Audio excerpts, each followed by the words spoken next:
आइए हम आप लोगों के लिए आज लेकर आए हिंदी व्याकरण स्टैंडर्ड 3 क्लास का। मेरा फर्स्ट क्वेश्चन है, भाषा किसे कहते हैं, जिसको हम इंग्लिश में क्या बोलते हैं, लैंग्वेज बोलते हैं।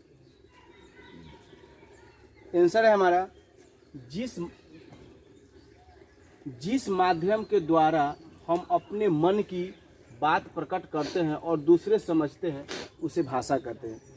जब हम अपनी बात दूसरे को बताते हैं और दूसरे हमारी बात को समझते हैं तो क्या हो जाता है, वो भाषा होता है। अगर हम हिंदी बोल रहे हैं तो जो आदमी सुनने वाला हो, अगर वो हिंदी जानता हो और हमारी बात को समझ गया तो वो क्या हुआ, भाषा हुआ। अगर हम हिंदी बोल रहे हैं और हिंदी नहीं जान रहा है, वो नहीं समझ रहा है, तो वहाँ पे वो भाषा नहीं हुआ। अगर कोई बांग्ला भाषा आदमी जानता है, पंजाबी भाषा जानता है, तो बांग्ला भाषा वाले बांग्ला बात करेंगे, पंजाबी वाले पंजाबी बात करेंगे, गुजराती वाले गुजरात वाले गुजराती बात करेंगे। तो जो लोग अपने लैंग्वेज में बात करते हैं और एक दूसरे की बात को समझते हैं, उसको हम क्या बोलते हैं, भाषा बोलते हैं। नेक्स्ट है हमारा, भाषा के कितने रूप होते हैं। तो भाषा के मुख्यतः 2 रूप होते हैं। मुख्यतः मतलब मेन उसका 2 ही रूप होता है। मौखिक भाषा होता है पहला, और दूसरा होता है लिखित भाषा।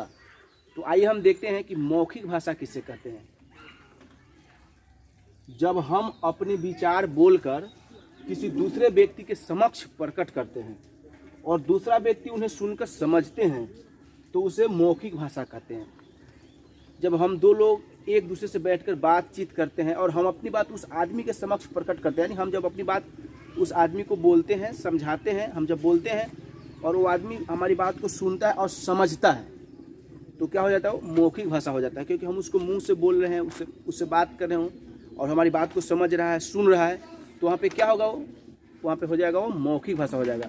क्योंकि हम मुंह से बात कर रहे हैं और बात को हमारी बात को आदमी समझ रहा है, तो वहाँ पे वो मौखिक भाषा हो जाएगा। नेक्स्ट है हमारा, लिखित भाषा किसे कहते हैं। जब हम अपने विचार लिखकर किसी दूसरे व्यक्ति के समक्ष प्रकट करते हैं, जब हम अपने विचार लिखकर किसी दूसरे व्यक्ति के समक्ष प्रकट करते हैं और दूसरा व्यक्ति उन्हें पढ़कर समझता है तो उसे लिखित भाषा कहते हैं। जैसे हम क्लास में पढ़ते हैं तो टीचर कुछ ना कुछ हमको लिखने के लिए देते हैं।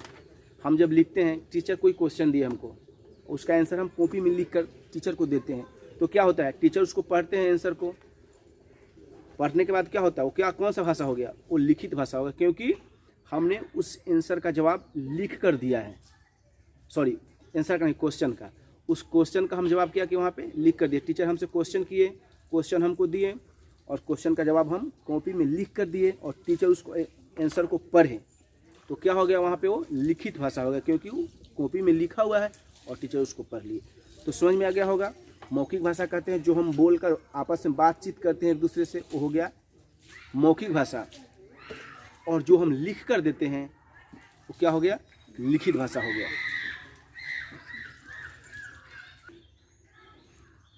अभी हम आप लोगों को बताए हैं कि भाषा मुख्यतः 2 प्रकार के होते हैं, मौखिक और लिखित। एक होता है सांकेतिक भाषा, इसको हिंदी व्याकरण में स्थान नहीं मिला हुआ है। भाषा में सिर्फ मुख्यतः 2 ही होते हैं, इसको उसमें जगह नहीं मिला हुआ है। तो आइए हम आपको बता दें कि सांकेतिक भाषा किसे कहते हैं। इसको स्थान नहीं मिला है, फिर भी हम बता देते हैं कि सांकेतिक भाषा क्या है। हम कैसे पहचानेंगे कि ये सांकेतिक है। कभी कभी अपने विचार दूसरों तक पहुंचाने के लिए हम संकेतों का भी प्रयोग करते हैं, तो वह सांकेतिक भाषा कहलाता है। संकेत मतलब इशारा से। आप जानते हैं कि गांव में 1-2 आदमी गूंगा होते हैं, मतलब बोल नहीं पाते हैं, तो इशारा से बात करते हैं। हमको पेन ले, अब हम ही मान लीजिए कि हम गूंगा नहीं हैं, लेकिन हमको अगर किसी से इशारे में बात करना है, होता है ना कि आदमी पैसा को ऐसे से बोलता है, ऐसे से करता है, तो समझ जाते हैं कि पैसे के लिए बात कर रहा है। ऐसे से बात करता है कि हमको ये चीज़ चाहिए, अब कुछ भी चाहिए हमको ऐसे से बताएंगे कि ये चीज़ ले आओ, तो हम समझेंगे कि पेन मांग रहा है। अब ऐसे से करेगा तो हम समझ जाएंगे साइकिल या फिर मोटरसाइकिल मांग रहा है। तो संकेत से हम बहुत सारे से बात करते हैं। आपको भी पता होगा कि इशारा से हम बहुत किसी से बात करते, कुछ भी कर लेते हैं संकेत से, तो क्या हो जाता है, वो सांकेतिक भाषा हम कहते हैं। तो हम उम्मीद करते हैं कि आपको समझ में आ गया होगा। Thank you.